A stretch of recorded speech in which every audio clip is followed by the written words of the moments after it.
हजारों सिर हैं, हजारों नेत्र हैं, हजारों भुजाएं हैं, हजारों पैर हैं, और उसके प्रत्येक रोम रोम पे जिस प्रकार से आंवला फल लटका रहता है आंवले के वृक्ष पे, ठीक इसी प्रकार से उस विराट पुरुष के प्रत्येक रोम रोम पर एक एक विश्व ब्रह्मांड लटका हुआ है। तो आप गिन लीजिए कि आपके साधारण से शरीर में कितने रोम होते हैं। आप अपने शरीर के पूरा जीवन से लेकर के जन्म से मृत्यु हो जाती है, परंतु अपने रोम नहीं गिन पाया किसी ने आज तक। रोम तो छोड़िए, अपने सिर में कितने बाल है वही नहीं गिन पाया, तो रोम क्या गिनेंगे। तो सोचिए कि उस विराट पुरुष के शरीर पे कितने रोम हैं और कितने ब्रह्मांड है, कितनी गैलेक्सियां हैं, ये क्या गिन पाएंगे हम हमारी सोच की बुद्धि। जिसमें से एक ब्रह्मांड में, एक ब्रह्मांड के एक पृथ्वी पर हम एक किसी देश में, एक छोटे से जिला में, उस जिले के एक छोटे से गांव के एक छोटे से घर में रहते हैं और दम भरते हैं पूरे संसार पर विजय पाते हैं। जिसको हमारा वेद के तथाकथित वेदाध्यायी लोग कहते हैं कि नतस्य प्रतिमा अस्ति, जिसकी प्रतिमा नहीं है कोई, वही वेद कहता है कि सहस्र शीर एकापूर्वा, जिसकी प्रतिमा नहीं है उसके सहस्र सिरों का वर्णन कहाँ से आ गया। सहस्र भुजाओं, सहस्र नेत्रों, सहस्र मुखों का वर्णन कहाँ से आ गया। क्यों? फिर भी तिष्ठत् दशांगुलम, फिर भी वो 10 अंगुल मात्र में भी स्थित है। अणु रणीयाम महतो महीयान, वो अणु से अणु, छोटा से छोटा है और परमाणु से बड़ा भी है, बड़ा से बड़ा भी है। महतो महीयान, वो बड़े बड़े पृथ्वी के बड़े बड़े पहाड़ों से भी बड़ा बड़ा है। और ऐसी ऐसी पृथ्वियां उसके हजारों, उसके रोम रोम में लटकी पड़ी हैं। क्यों? ग्रह, उपग्रह, नक्षत्र, तारागण सब उसके शरीर में लटके हुए, इन तमाम विश्व ब्रह्मांडों से भी परे है। ऐसा परमात्मा का स्वरूप है और उस स्वरूप को ही हम निकाल दे रहे हैं, जिसमें से सूर्य चंद्रमा निकलते ही जा रहे हैं उसके मुख से। क्यों? प्रमाण है हमारा वेद साहब। अगर उसका शरीर का वर्णन ही नहीं होता तो वेद कैसे कहता कि सहस्र शीरेखा में से जो वर्णन किया इतने तमाम अंग प्रत्यंगों का, उसी में से लिखा है कि ब्राह्मणस्य मुखमाश्रित बाहुराजन्य कृतः पूर्वतस्य विभागं सूत्रो अजायत। उसी विराट पुरुष के भुजाओं से क्षत्रियों की उत्पत्ति हुई, उसी के मुख से ब्राह्मण की उत्पत्ति हुई, उसी के पैरों से शूद्र की उत्पत्ति हुई, उसके पेट से वैश्य की उत्पत्ति हुई। चंद्रमा मनसो जात चक्षुः सूर्यो अजायत स्रोत्रात् वायुश्च प्राणश्च मुखात् अजायत।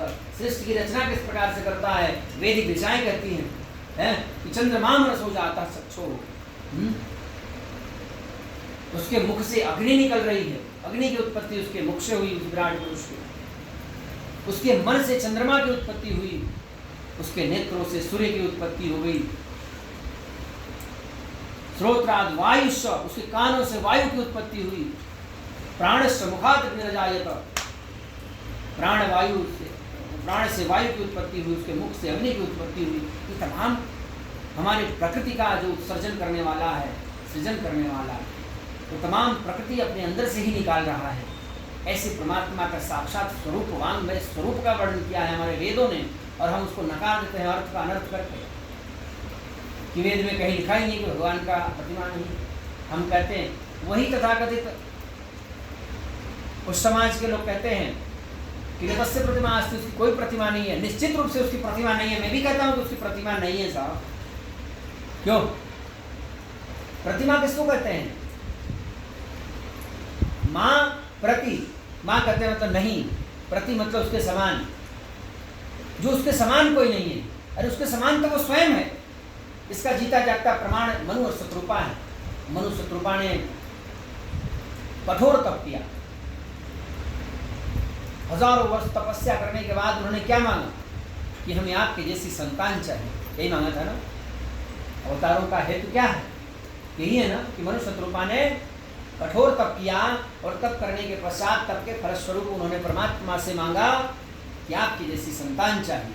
परंतु उन्हें क्या दिया परमात्मा ने? क्या कहा? सुना है आपने, कभी पढ़ा है? क्यों? क्या कहा उन्होंने? हमारे जैसा कौन है? मेरे जैसा तो मैं ही हूँ। इसलिए कहा है वेद ने कि नतस्य प्रतिमा अस्ति, इसलिए मेरे जैसा कोई हो ही नहीं सकता। उस परमात्मा का तो कोई प्रतिमा हो ही नहीं सकती, मेरे जैसा तो मैं ही हूँ। इसलिए उन्होंने कहा कि मैं ही प्रकट होऊंगा। डरा हूँ, धीर हूँ, सुचारी। क्यों? तो परमात्मा अपने जैसा उनको प्रकट किया, ऐसे ही उसके जैसा कोई नहीं है। अरे हमने तो उसकी फोटो बनाई है, तस्वीर बनाई है। आप कहते हो कि अणुरणीया महत्वमय्या, परमात्मा तो कण कण में व्याप्त है। एक बालू के कण में भी परमात्मा का वास है, एक बड़े बड़े पत्थर की चट्टानों में परमात्मा है, हवा के एक एक कण में परमात्मा का कोने कोने में है परमात्मा का वास है। तो आप विचार कीजिए, थोड़ी सी अपना भी कॉमन सेंस लगाएं, IQ अपने थोड़ा सा डेवलपमेंट करें और उससे पूछें कि एक बालू के कण में परमात्मा हो सकता है? क्यों?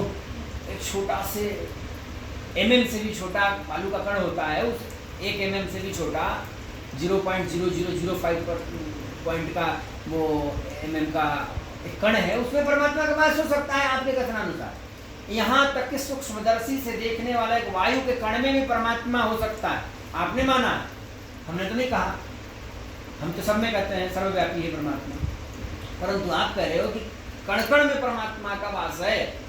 तो आप विचार कीजिए, अगर कण कण में परमात्मा हो सकता है तो एक पत्थर के फण में क्यों नहीं हो सकता? ये बताइए मुझे। एक कण में हो सकता है बालू के, और बहुत सारे बालू के कणों को इकट्ठा करके हमने एक मूर्ति बना दी, तो उसमें परमात्मा नहीं है। उसको नीचे मारे।